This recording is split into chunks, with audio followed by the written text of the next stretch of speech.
Devonshire, September 1812. The letter had arrived on a Wednesday, which was the day her father conducted his correspondence with the efficiency of someone who believed that business delayed was business declined, and who had applied this principle to every area of his life, including his daughter. The letter was from Lord Ashcroft, her father's oldest creditor and newest ally, a man whose friendship operated on the same terms as his loans, generous in appearance and binding in practice. It concerned a matter of domestic staffing at the estate of His Grace, the Duke of Southerton, who required a woman of good breeding and practical capability to serve as household companion to his elderly mother, the Dowager Duchess, for a period of no fewer than 6 months. The position was, Lord Ashcroft's letter continued, an excellent opportunity. Élodie Marchand read this at the breakfast table in her father's house in Warwickshire, a house that had once been among the finest in the county and was now among the most carefully maintained illusions, and she understood 3 things simultaneously. First, that the position was not an opportunity. Second, that her father owed Lord Ashcroft a sum that required either repayment or a gesture of equivalent weight. And third, that she was the gesture. Her father, Clement Marchand, sat across the table with the composed attention of someone who had already decided the matter and was now performing the appearance of consultation. He was 53, lean, precise in his dress and his debts, and he loved his daughter in the way that certain men love their daughters, completely, and without allowing it to interfere with what he considered necessary. "Southerton is a fine house," he said. "The Duke is well regarded. The Dowager is elderly but sharp. You will find the situation comfortable." Élodie set the letter down. She looked at her father with the direct, unblinking attention she had inherited from her mother, who had died when Élodie was 11, and had left behind a daughter with her composure, her penmanship, and her absolute refusal to be managed without acknowledgement. "You are sending me away," she said. "I am placing you in an excellent household. You are settling a debt." Her father was quiet for a moment. The morning light came through the breakfast room windows and illuminated the careful repairs in the wallpaper and the places where paintings had been removed and replaced with smaller ones. "I'm doing what is required," he said, "as I have always done." Élodie looked at the letter again. She looked at the phrase, household companion, which meant something between a guest and a servant, and occupied the precise social territory where a gentleman's daughter could be placed without anyone having to call it what it was. She thought about what it meant to be 23 and unmarried, and the daughter of a man whose fortune had been declining for a decade. She thought about the word, required, and what it meant when her father used it, which was that the alternative had been considered and found worse. "How long?" she said. 6 months, perhaps longer, depending on the Dowager's needs. "And if I refuse?" Her father looked at her with the expression she had catalogued at 14, the one that said he had calculated the consequences and was not going to share them. "I would prefer," he said carefully, "that you did not refuse." "When do I leave?" she said. "Friday." 2 days. He had given her 2 days, which meant he had known about this for longer, and had waited until the arrangement was settled before telling her, so that the conversation was about logistics rather than consent. She packed her trunk on Thursday with methodical attention. 3 morning dresses, 2 evening dresses, her writing case, her mother's pearl brooch which she wore every day, and a volume of Cowper's poems she had been reading since August and had not finished because August had been the month the latest creditor had called, and she had lost the ability to concentrate on verse. She left on Friday morning in a hired carriage because the family carriage had been sold in June. The drive to Devonshire took 2 days. She arrived at Southerton on a Sunday afternoon in the 2nd week of September, when the light was doing what September light does in Devonshire, which is to make everything look as though it has been there forever and intends to remain. Southerton was larger than she had expected.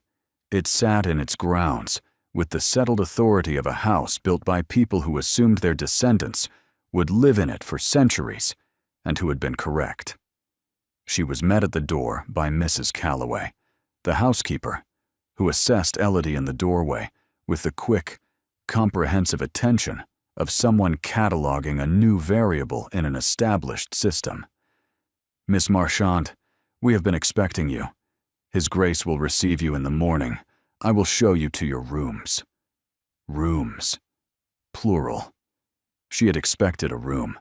She followed Mrs. Calloway through the entrance hall, up the main staircase to a suite on the second floor that was larger than the entire upper story of her father's house.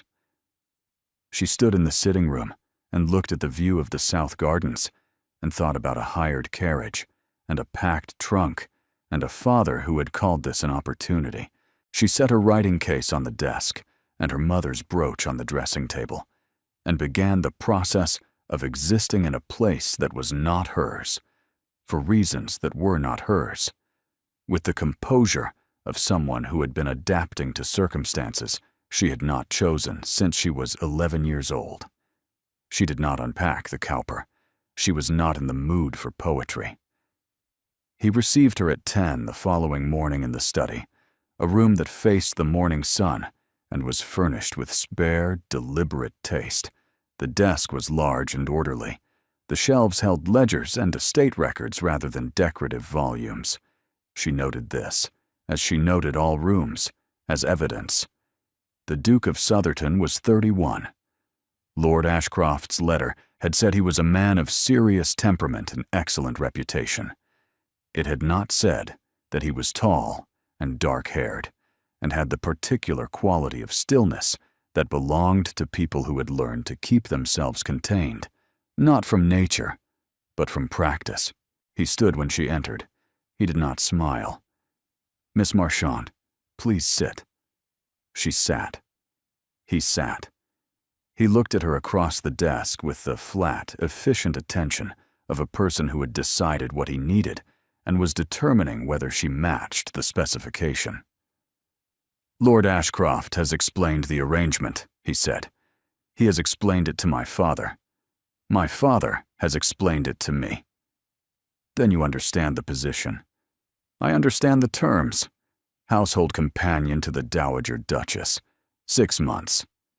The Dowager requires consistent attention. She is 78. Her health is sound, but her temperament is not patient, and she has dismissed 3 companions in 18 months. The household requires someone who can manage the situation without requiring management themselves."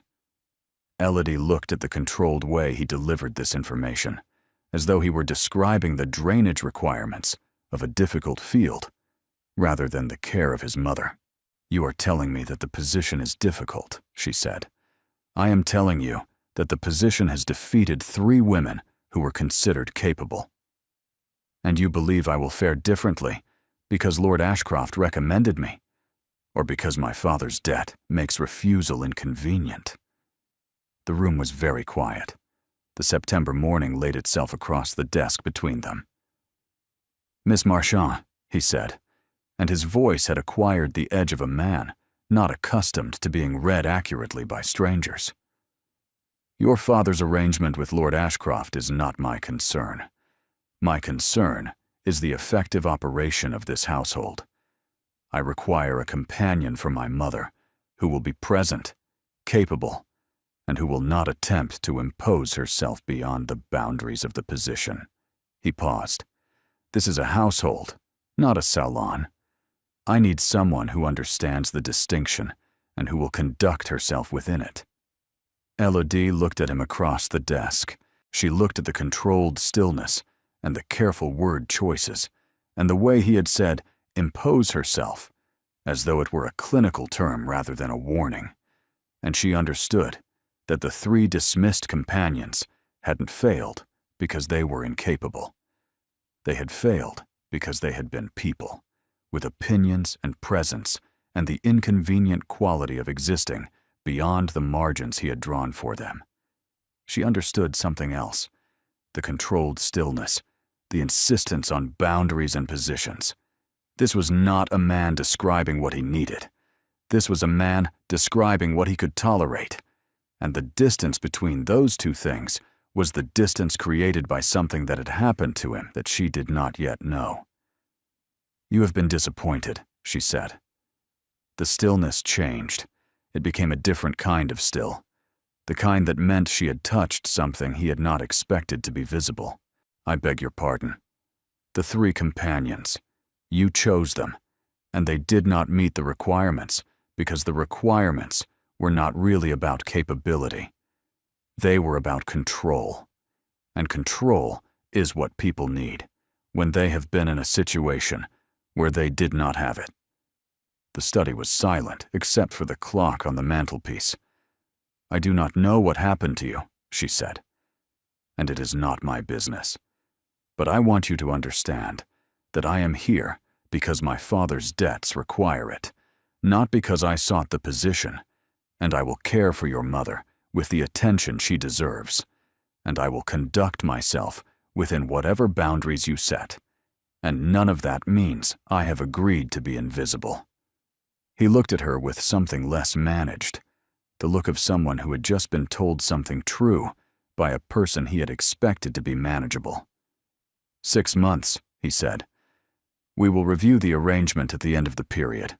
"Agreed," she said. She stood. She had not been dismissed, and she had not asked permission to stand, and both of these facts registered in the room. She walked to the study door. She placed her hand on the handle, and then she turned back to him and did something she had not planned.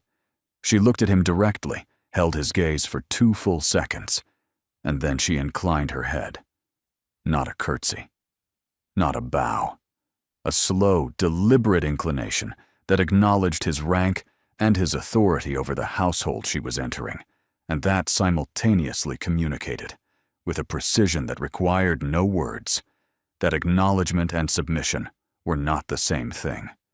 It was the kind of gesture her mother had known how to perform in every room she had ever entered and left. It lasted exactly long enough to be unmistakable, and not 1 moment longer.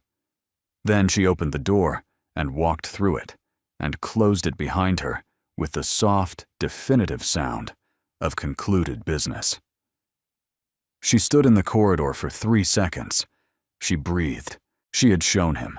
Not argued, not protested, not performed the gratitude the arrangement technically required. She had shown him that the woman sent to his house as settlement for a debt was not the woman he had prepared himself to receive. She thought about what she had seen in his face in the moment after the inclination, the fraction of a second before she turned to the door. Not anger, and not surprise precisely, but the disorientation of someone whose assessment had just been contradicted by evidence he had not anticipated. She went to meet the Dowager. The Dowager Duchess of Southerton was 78 years old and had the quality of someone who had spent 5 decades in a house she considered hers, regardless of whose name appeared on the deed, and who regarded each new companion as an inconvenience to be endured until it revealed itself to be intolerable. She received Elodie in the morning room. She did not invite her to sit. "You are Marchand's daughter," the Dowager said. "I am. He owes Ashcroft money." "He does. The last 3 were terrified of me. Are you terrified of me?" "No." "Why not?" "Because you have told me that the last 3 were, which means you are either warning me or testing me, and in either case the honest answer serves better than the frightened one." The Dowager was quiet for a moment. Then she said, "Sit down, Miss Marchand." Elodie sat, and the 6 months began. They were, as the Duke had warned, difficult. The Dowager was sharp and demanding. She required reading for 2 hours each morning, walking in the gardens each afternoon, and the management, without acknowledgement or instruction, of the dozen small tasks that kept her daily life operating at the standard she had maintained for 50 years. Elodie did all of it. She did not complain or falter. And she did not, which was the thing the Dowager noticed first, attempt to make herself agreeable. She was competent and present and direct, and when the dowager said something cutting, Elodie received it with the steady gaze of someone who had heard worse from creditors in her father's drawing room, and had learned that the appropriate response to sharpness was not retreat, but clarity. By the end of the second week, the dowager had stopped testing her. By the end of the third, the dowager had begun talking to her, which was different from talking at her, and which the household noticed. What the household also noticed was that Elodie had begun making herself useful beyond the dowager's rooms. The linen inventory had not been reconciled in 2 quarters. She corrected it on a Tuesday afternoon while the dowager napped, without being asked, and left the ledger on Mrs. Calloway's desk with a note that said, "I believe columns 4 and 7 were transposed. I have corrected them. Please verify." Mrs. Calloway verified. The columns had been transposed. She said nothing to Elodie about this, and nothing to the Duke.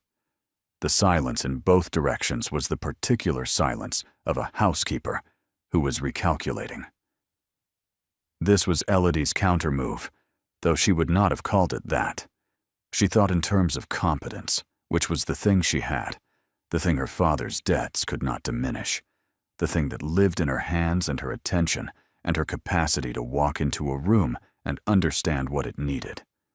She was not going to be invisible, but she was not going to be loud. She was going to be so thoroughly, quietly capable that the household would rearrange itself around her presence without anyone deciding it should. She had been at Southerton for 3 weeks before she spoke to the Duke again. He ran a large estate, and his days simply did not intersect with hers. But she saw him. She saw him crossing the entrance hall. She saw him at the far end of the south garden with his steward. She saw him once from the dowager's window, standing at the edge of the lake in the late afternoon with that practiced stillness. And she watched him for longer than was necessary, and then returned to the correspondence with focused discipline. The dowager, who missed nothing, said on the Thursday of the 3rd week, "My son keeps to himself." "I have noticed," Elodie said, turning a page. "He was not always this way. His wife died a 1.5 years ago, scarlet fever. She was 26.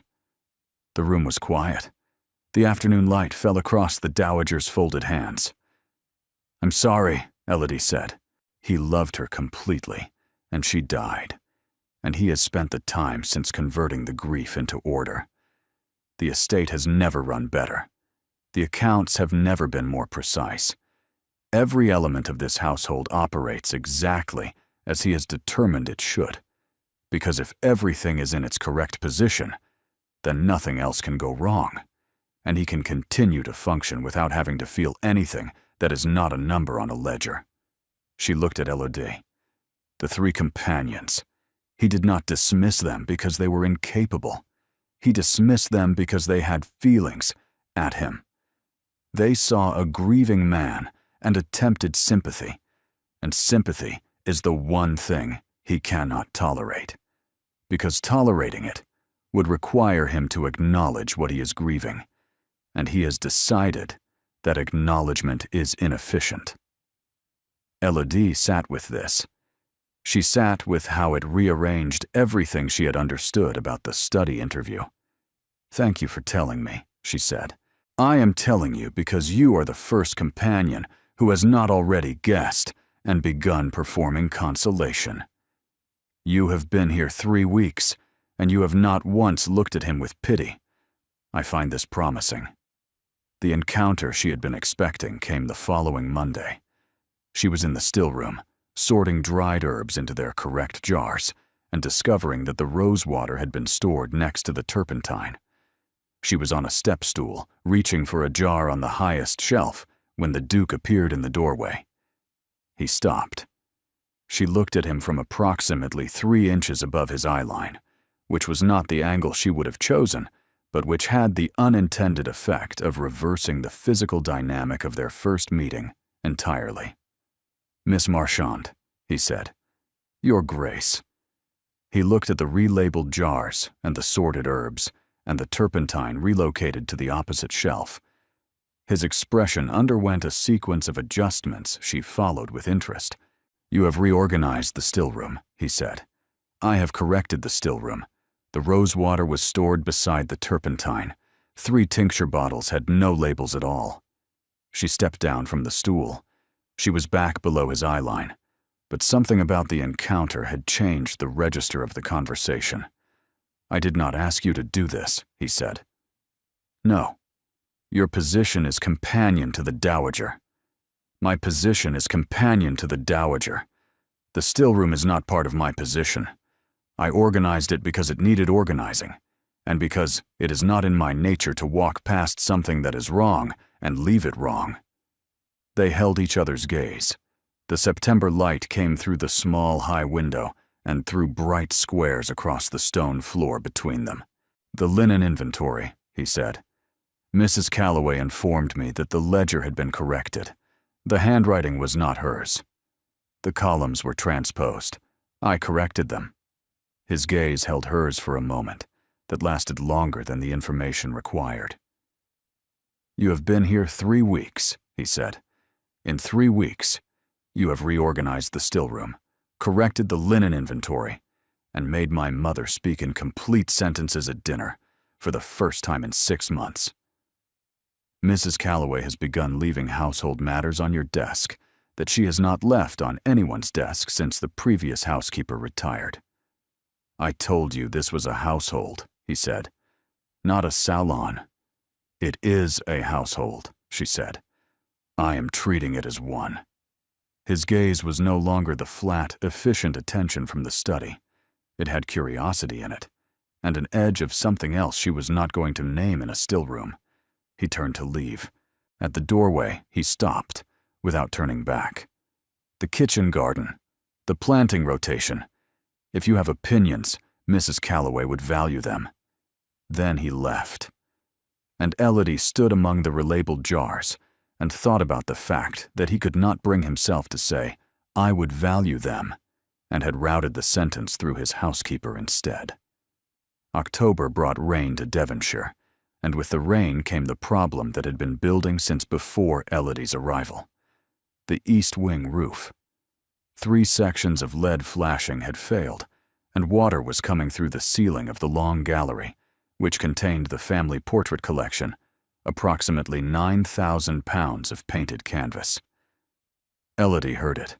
She was reading to the Dowager on a Tuesday morning when the sound of water hitting stone came from above. A dark stain was spreading across the ceiling. "That is the roof," the Dowager said. "It has been the roof since August. My son has been informed. The repairs have been postponed repeatedly because the lead supplier in Exeter has been unreliable." Elodie went to the long gallery. Water was pooling beneath 2 of the largest portraits. A bucket had been placed beneath the worst drip by someone who had understood the urgency but not the scale. The second Duke's full-length oil was developing a dark line along the lower edge of the frame, where moisture was wicking upward. She found the steward, Hathaway, and described the situation with precise, unsentimental language. "The portraits need moving immediately. The flashing needs repair before the next rainfall, which will be tomorrow. There is a supplier in Plymouth who can deliver within 3 days. I inquired this morning." She did not wait for his response. She went to the study. She knocked. She entered without waiting for an answer. The Duke looked up. "The long gallery roof is failing," she said. "Water is pooling beneath the portraits. The second Duke is taking moisture through the frame. I need your authorization for emergency repair of the east wing flashing, and I need it before tomorrow morning." He set down his pen. "You entered without knocking," he said. "I knocked. I did not wait. The distinction matters. Your ceiling is leaking onto 9,000 pounds of family portraits, and the protocol for entering your study is less important than the protocol for preserving them." Something happened in his face. She almost missed it.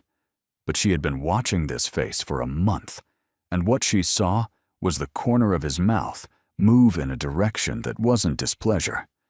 "Show me," he said. They went to the long gallery together.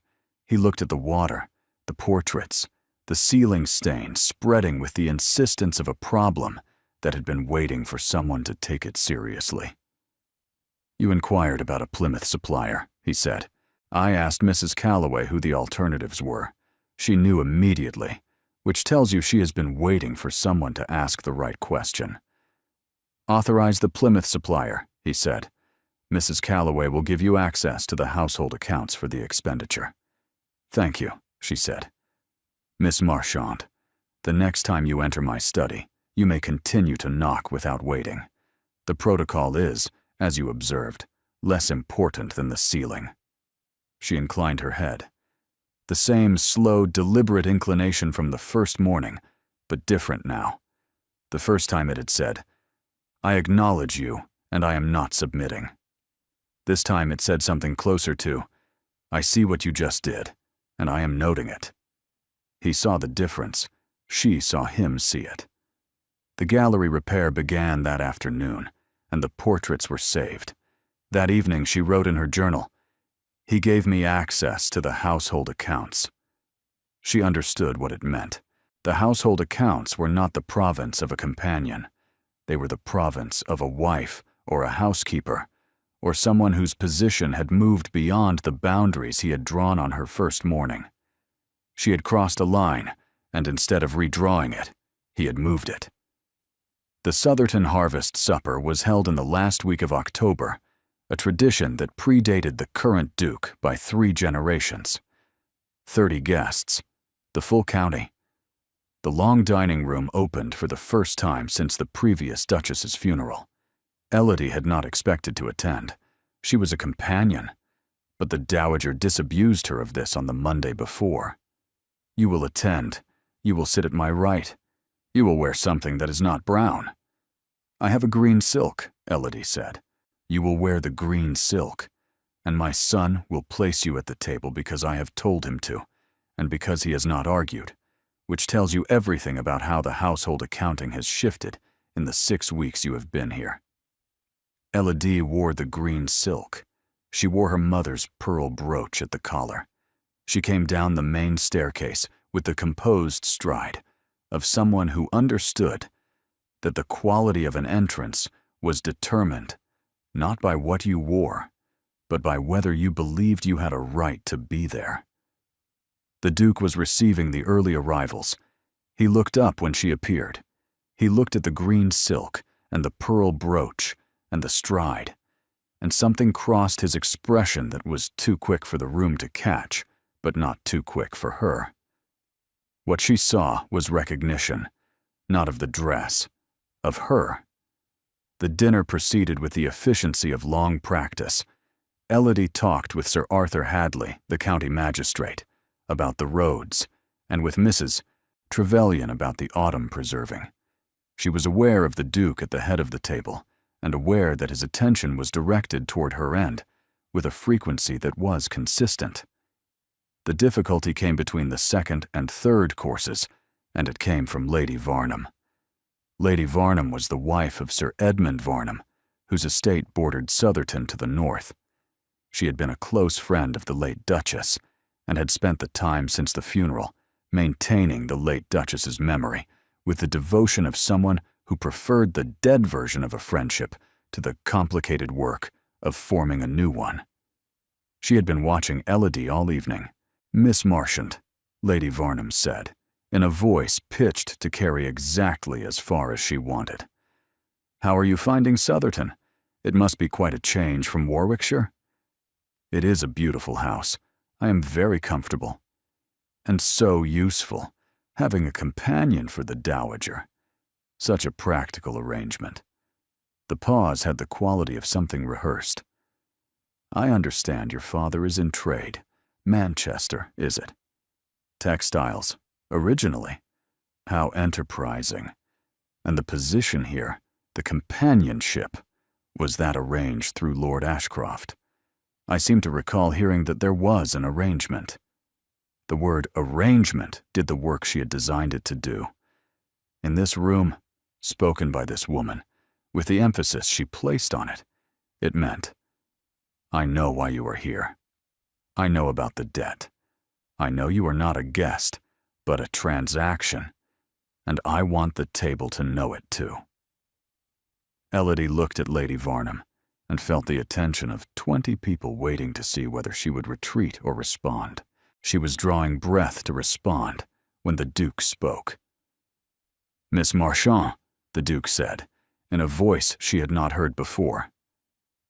Lower than the study voice, carrying the weight of someone who had held authority in this room for 8 years and rarely deployed it socially because the room already understood it, and who was deploying it now with precise, economical force. Miss Marchand has reorganized the household stores, corrected the estate linen accounts, and coordinated the emergency repair of the East Wing roof, which preserved the family portrait collection that has been in this house for 4 generations. He looked at Lady Varnum. "The arrangement, as you describe it, has been of considerable benefit to this household. I consider myself fortunate in it." Lady Varnum's smile underwent a rapid recalibration. Sir Edmund developed an interest in his wine glass. The Dowager picked up her fork with the composure of someone watching her son do something she had been waiting to see. The dinner continued. Elodie did not look at the Duke for the remainder of the meal. She conducted herself with the attention of someone managing a room capably and who did not require rescue. But she had been defended, and the distinction between rescue and defense was one she was going to have to think about, because the defense had not been about her weakness. It had been about his position. He had said, in front of his county, that she was of value to his household, and he had said it with the authority of someone who expected the room to accept his assessment. After dinner, the Dowager appeared at her elbow. "Lady Varnum will be more careful now," the Dowager said. "Yes. My son does not speak at dinner unless the matter requires it. He considers social performance inefficient. You understand what it means that he spoke." Elodie looked across the room at the Duke. "He made it about the household," she said quietly. "He did not make it about me. He made it about the household so that Lady Varnum could not accuse him of sentiment, so that the room heard a practical assessment rather than a personal declaration, and so that you were supported without being diminished by the supporting." The Dowager paused. "That is not a man defending a household asset, Miss Marchand. That is a man who has decided something and has not yet told himself what it is." He came to find her 2 days later. She was in the kitchen garden, kneeling in the soil, her hands in the earth, a smudge on her sleeve that she was aware of and had decided not to care about. "Miss Marchand," he said. She looked up. She did not stand. The kneeling was not deference, it was labor. "Your Grace, I owe you an apology," he said. She waited, in the study, "on your first morning. What I said about boundaries and imposing yourself. I spoke to you as though you were a problem to be managed. I spoke as though the women who came before had taught me everything I needed to know about the woman standing in front of me, and I had not looked at you long enough to learn otherwise." He was looking at the garden wall rather than at her. "I was wrong. The boundaries I described were not about you. They were about what I could tolerate. I had confused the two, and the confusion was mine." She stood. She brushed the soil from her hands. "I knew," she said.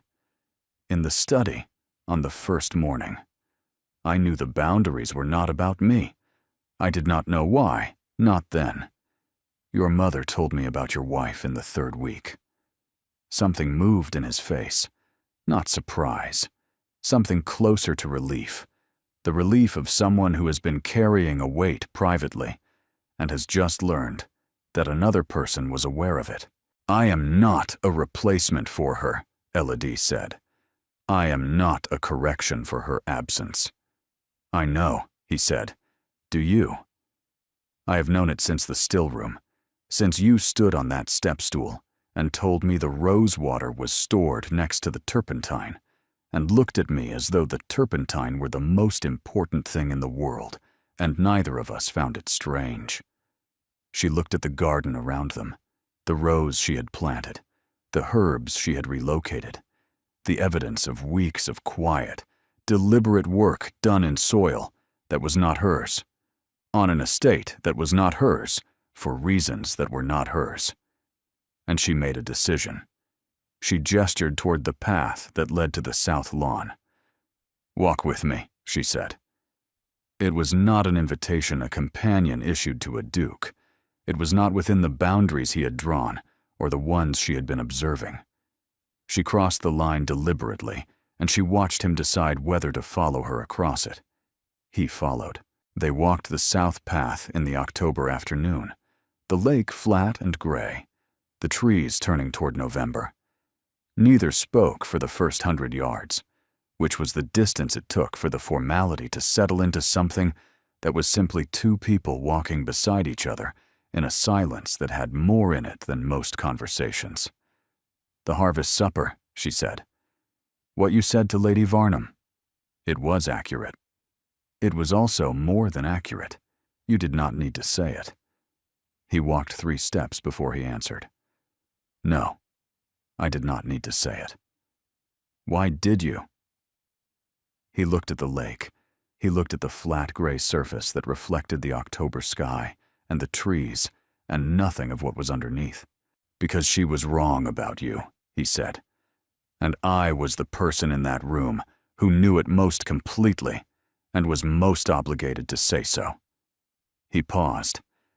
"And because I have spent 6 weeks watching you repair this household from the still room to the roof, and it occurred to me at that table that I had never once told you that I had noticed." The sentence landed in the space between them and stayed there, and neither of them picked it up, and neither of them walked away from it, and the path curved around the lake and brought them back toward the house in the late afternoon light. At the garden door, she stopped. She turned to him.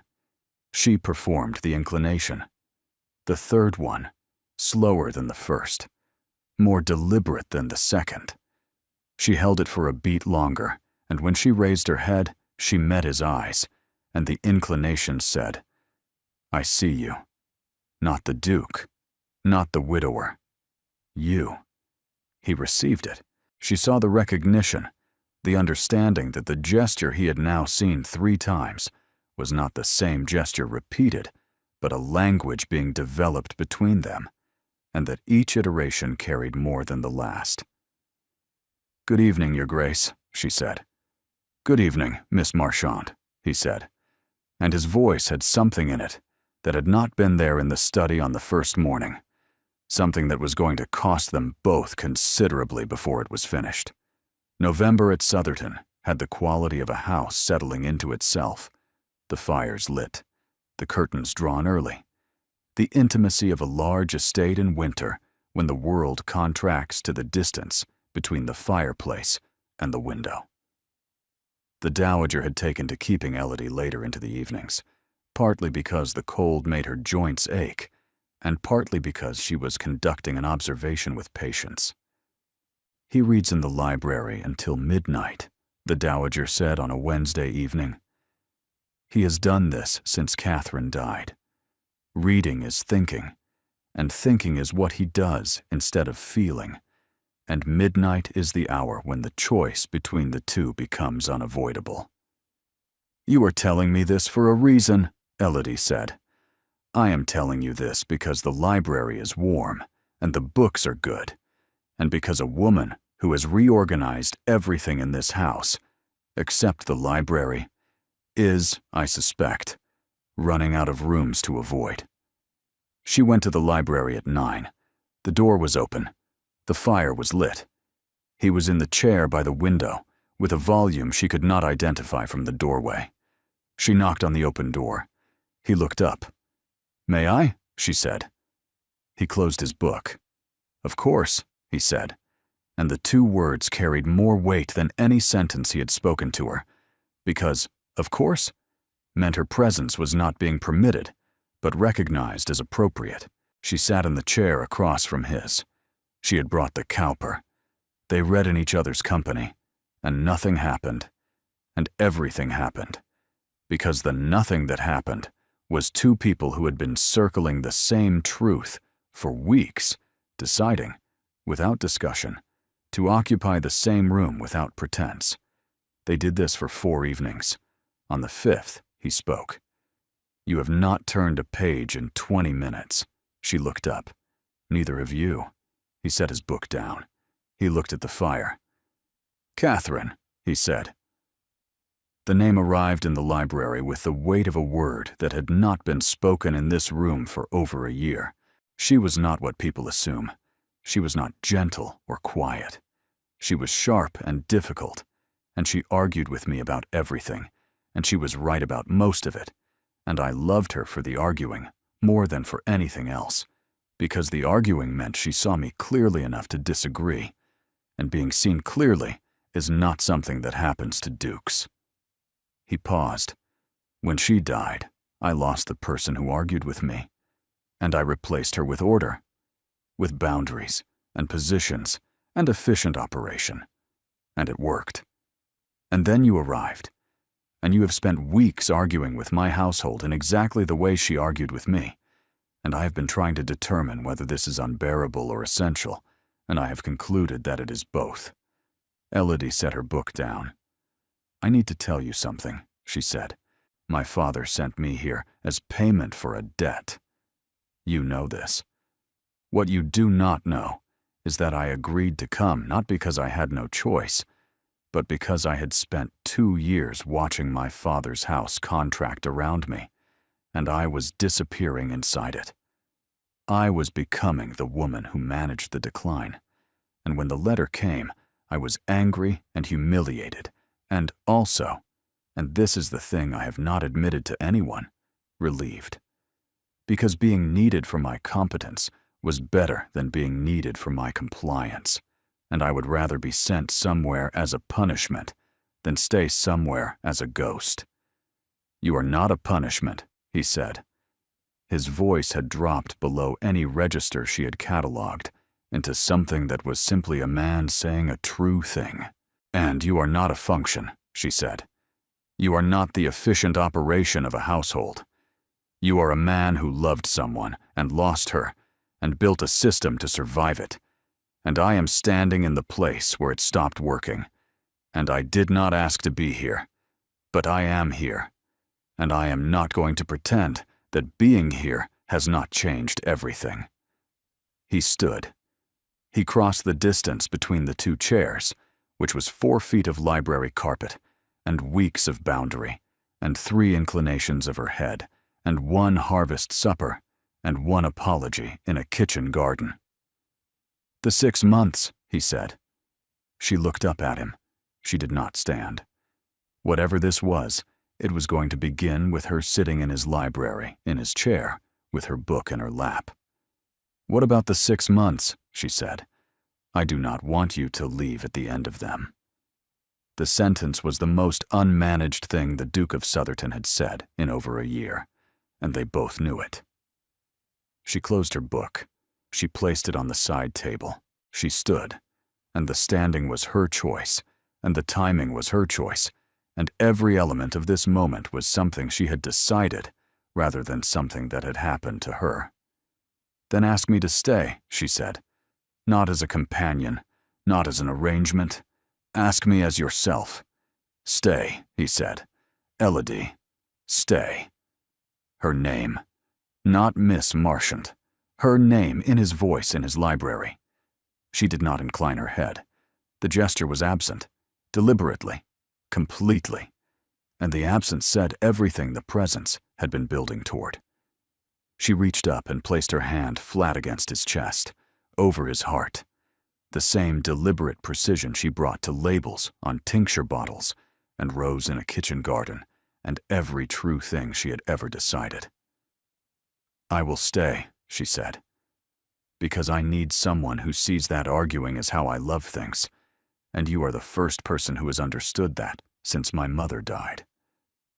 He covered her hand with his. He kissed her. It was not tentative.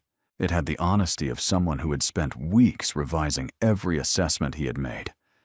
She kissed him back with the directness she brought to ledgers and gardens and every true thing she had ever done, and the cowper lay unopened on the side table, and neither of them required any further evidence. He proposed on a Thursday morning in the kitchen garden, which was the place where he had apologized, and where her hands had been in the soil, and which belonged to the version of them that was honest and practical and smelled of earth. "I have a proposal," he said. "You have brought me to a garden to deliver it. The setting suggests it is not about drainage." The corner of his mouth moved, the almost smile. She had decided sometime in October that it was her favorite thing about his face. "I am asking you to marry me," he said. "I am asking badly, because you are looking at me with the expression that means you have already decided and are waiting for me to finish arriving at the same conclusion." "That is the expression," she confirmed. Elodie. William. His name. She had not used it before. It was in the kitchen garden between the winter lettuces and the relocated herbs, and it was not going back. "I'm not a conventional choice," she said. "I have no fortune. My father is in debt. Lady Varnum will be appalled." "Lady Varnum is already appalled. The condition is chronic and requires no further provocation." "Yes," she said. "Yes, as in you accept." "Yes, as in I accept, and yes, as in I intend to reorganize the Southerton Library, which has no discernible system." "The library has a system." "The library has the memory of a system. I intend to provide it with an actual one." He took her hand. He held it with the firm, deliberate grip of a man who meant what he agreed to, and she held his with the same grip, and they stood in the kitchen garden in the November morning. And the proposal was not romantic in the way that proposals were supposed to be romantic, and it was perfect in the way that things are perfect when they are true. The dowager received the news with the composure of someone who had been expecting it since the third week, and who had been exercising a patience she did not naturally possess in order to allow events to arrive at their correct conclusion without interference. "Well," the dowager said. "Well," Elodie agreed.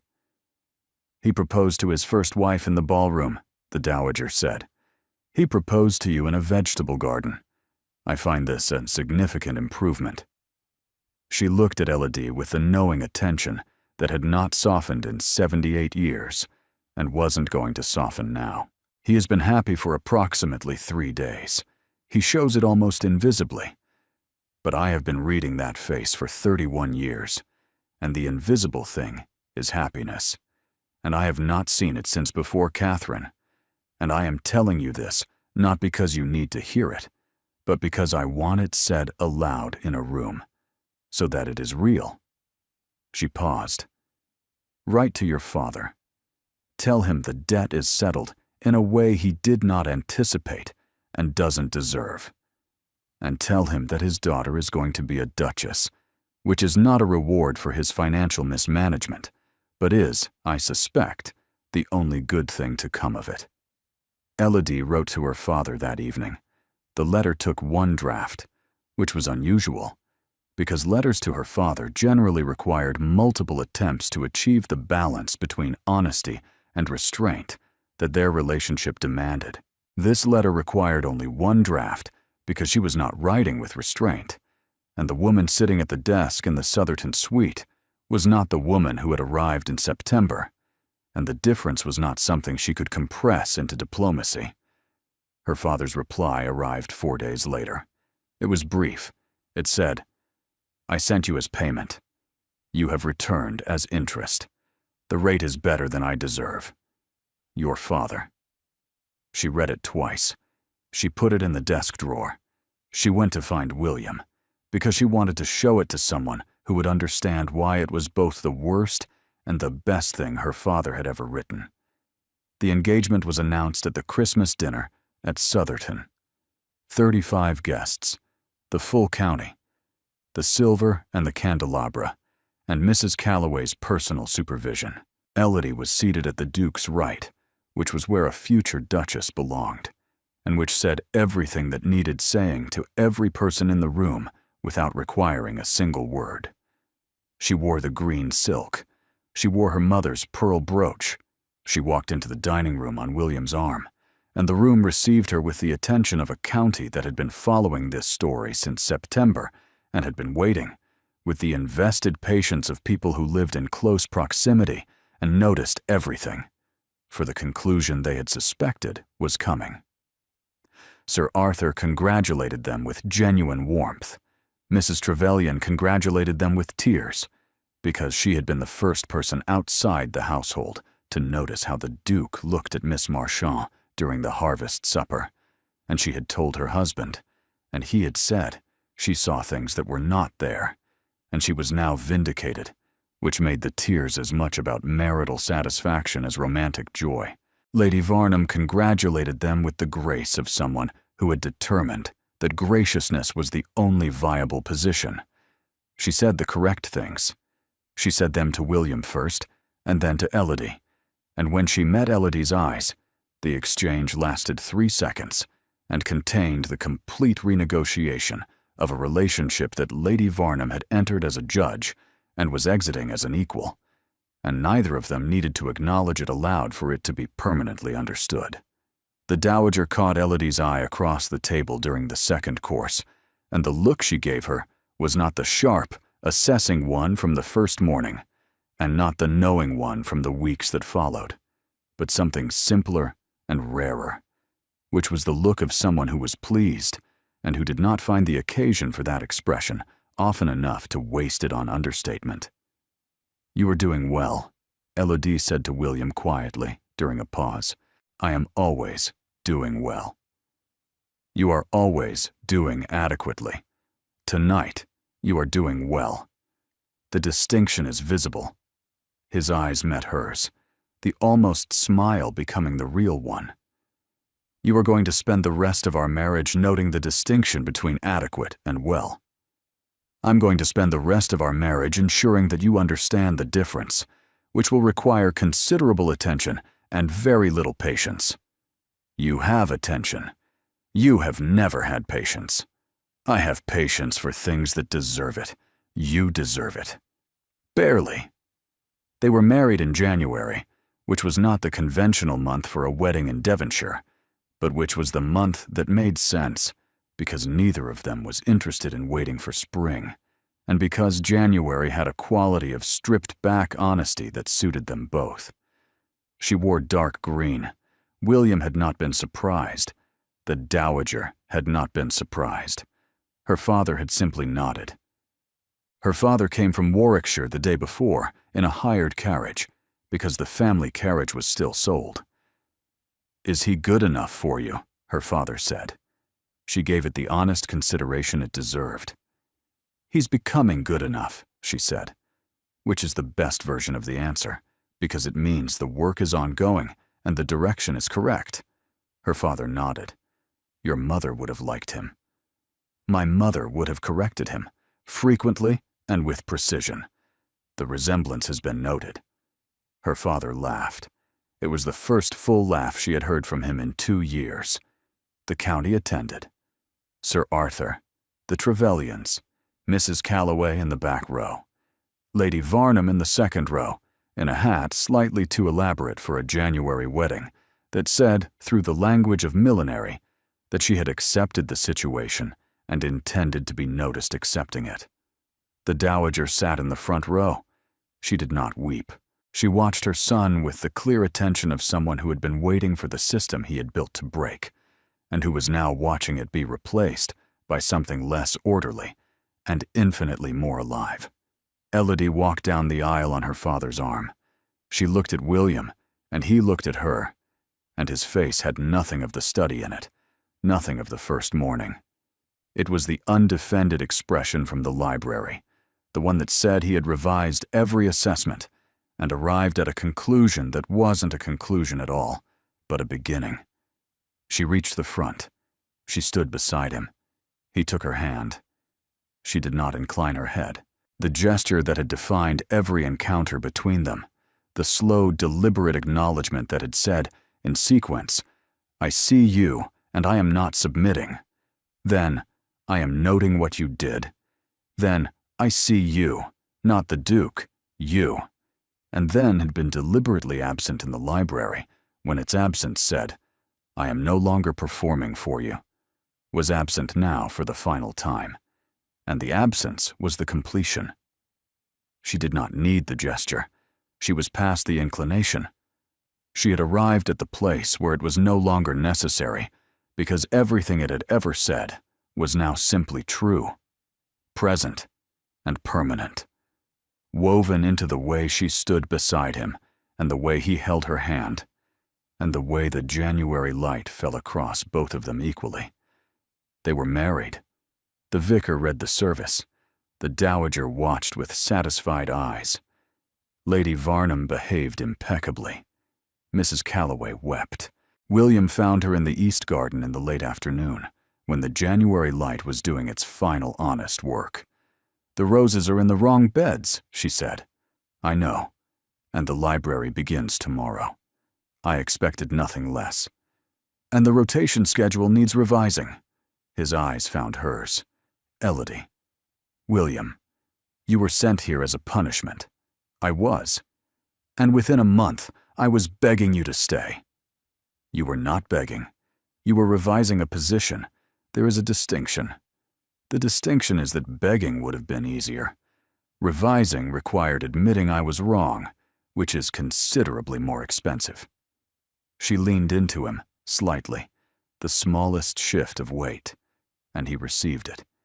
And they stood in the January garden of a house that had been standing for 200 years, and that was, for the first time in over a year, being lived in rather than managed.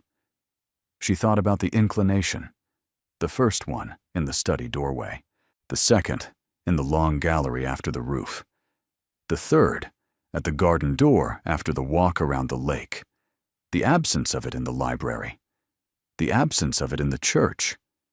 5 versions of a gesture, each one carrying more than the last. The final version was no gesture at all, because the woman who had needed to communicate her dignity through a tilt of her head had arrived at a place where dignity was not performed, but inhabited, not signaled, but lived. The best decisions, she said, are the ones you understand better after you have made them than before. Your mother, he said. My father, actually. It is the only wise thing he has ever said. He said it about textiles. I am applying it more broadly. He laughed, small and private and real, the laugh of a man who had not laughed in over a year, and who was discovering that the muscles still worked, and that the woman beside him was the reason they had remembered how. The January evening settled around them. The house behind them was warm and lit, and full of the sound of a household that had been shaken from its managed efficiency into something messier and more human and immeasurably better. Elodie Marchand, now the Duchess of Southerton, stood in the garden with her hand in her husband's, and understood, with the clarity she brought to all true things, that she had been sent to this house as a punishment, and had made it a home, and that the making was the best work she had ever done, and that the work was just beginning.